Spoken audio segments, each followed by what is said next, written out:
Je m'appelle Emmanuelle Bastide, je suis journaliste à RFI. Je présente une émission quotidienne qui s'appelle 7 milliards de voisins sur l'évolution très rapide des modes de vie avec une forte interactivité des auditeurs sur le continent africain. Challenge App, pour nous, c'est vraiment le symbole de mettre en valeur ce qu'on appelle l'Internet citoyen.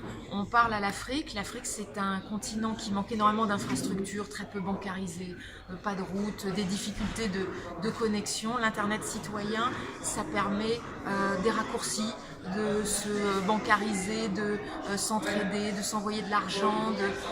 On parle même maintenant de livraison de médicaments par drone.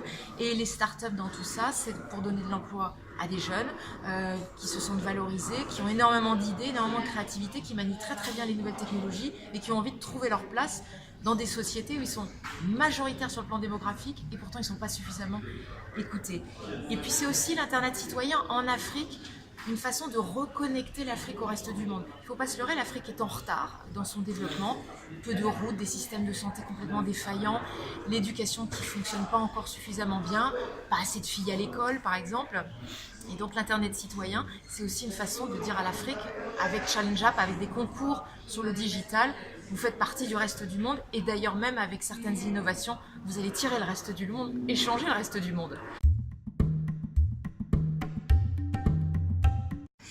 Les réseaux sociaux en Afrique sont hyper dynamiques. D'abord parce que Facebook c'est gratuit, pas besoin de se faire débiter des unités de téléphone. Facebook a très bien compris les enjeux qu'il pouvait retirer de cela sur le continent africain. Donc tout le monde est sur Facebook, tout le monde est sur les réseaux sociaux, tout le monde est interconnecté. Et c'est aussi une façon politiquement pour les jeunes de faire entendre leur voix et surtout les protestations.